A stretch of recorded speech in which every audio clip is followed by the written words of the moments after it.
Okay, time for installment number 2 of the cooking shows. See if you can figure out what we're going to be making. Hint, hint, hint. As we move along, look at that. This is going to be the ever famous anchovy pasta. And I know it may sound slightly maybe too salty or too fishy, but trust me, it isn't. It's incredible. It's one of our favorite dishes. We look forward to it all the time. Okay, so here we go. We're going to chop up the garlic, get that frying, and I'll show you how it's all done. Okay, so this is how I do my garlic. I just slice it very thinly.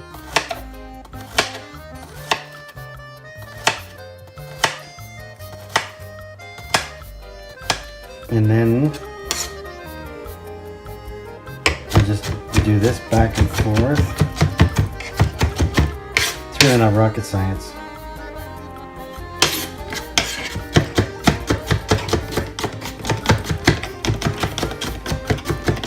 You always keep your fingers clear of the blade, of course. And there you go, pretty much uniform pieces. And into the frying pan it goes. Don't turn the heat up until you're actually ready to go. So now I'm just going to do the hot peppers and stuff. And there we have the olive oil again with the garlic and the hot peppers, and the water's almost boiling. You can actually start these together because the sauce takes no time at all, the anchovy pasta sauce. I am also going to get some capers ready for 2 things. The anchovy pasta and also for a salad dressing I'm going to make, which is going to be like a balsamic vinaigrette. This is the salad dressing. So I've got some brine from the capers and chopped up capers. I'm going to squeeze a bit of lemon into it, not a lot, and then some balsamic vinegar, probably about the same amount as the lemon, and then some olive oil. It's typically a little more olive oil than the rest, and then a pinch of salt. And we're going to stir that up and taste it.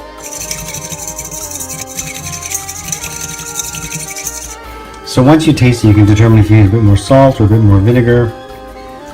So I just need a touch more vinegar, and that's what I've added. And that is our salad dressing, waiting for the salad, which is now in the spinner, soaking and washing it. The pasta water is actually boiled, and I just shut it off because usually I would do this all together, but I'm a one-handed cook right now with the camera, so I'm just going to add a very small amount of salt to the water, not very much. I've actually just turned the stove on right now, and I'm going to let this sort of get to golden brown. And I'll show you what I do there. Look at the beautiful green olive oil. There's our beautiful anchovies, and it's probably like one of those little tins worth of anchovies, maybe about 12 or 13 of them. So I'm just going to chop them up. I need 2 hands, of course, and then once the garlic again has started to turn brown, I'm going to shut the heat off and then put these on top. And they should start to disintegrate with just the heat of the oil. You don't really need to turn the stove back on, because otherwise you're going to burn your garlic, and you never want to burn your garlic. The reason I'm using this big pan is once the pasta is done, I'm just going to throw it into the sauce and then mix it around so that it all incorporates really beautifully. Pretty soon we're going to be shutting this off and then adding the capers and the anchovies, followed almost immediately by the breadcrumbs.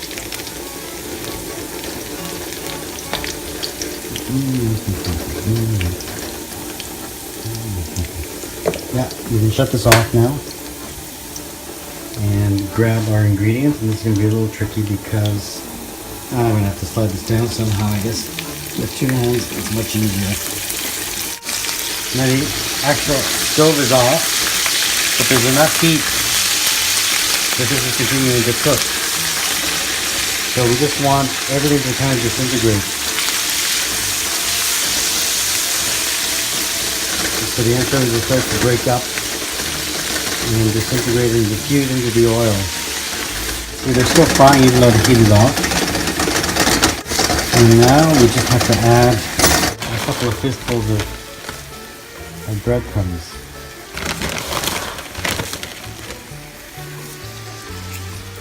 And I've done this with gluten-free like rice breadcrumbs, and it works equally as well. And then of course just mix it around and have everything soak up into that. And that's essentially your sauce. I'm just going to drop the pasta now and set the timer, because I always set the timer. Okay, the pasta has been dropped in the hot water. And always stir it around immediately so it doesn't stick. And never put oil in the water, because you're going to take away the ability for sauces to stick to it. Okay.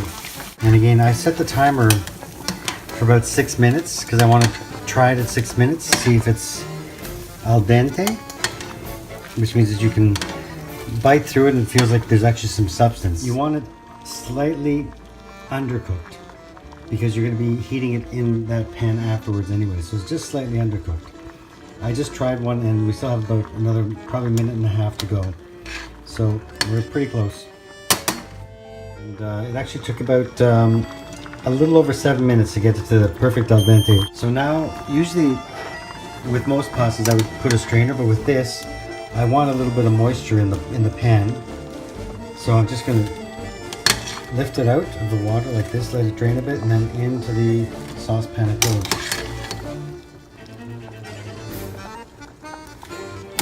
So I'm just going to add a bit of water to this now. The starchy water is fantastic because it makes everything stick. And then back onto here, and now we just gently incorporate it. So I'm going to need 2 hands, but start from the bottom, just make everything go to the middle, and just fold it around, and you'll hear it start to sizzle. Don't have the heat up too high though, otherwise you're going to start burning it. There it is, all nicely mixed. And now just to put some fresh chopped parsley in, stir it around a bit so that they release the essence, and then plate it. And there you have it, anchovy pasta. So good. And here's a salad that's been mixed together. And buon appetito! Anchovy pasta and a beautiful salad. Okay, this is the proper way to eat pasta. You get your fork in there and you twirl it around like that. Yeah, see? You don't need a spoon or anything. And don't chop it up. Doesn't it look good? Mmm.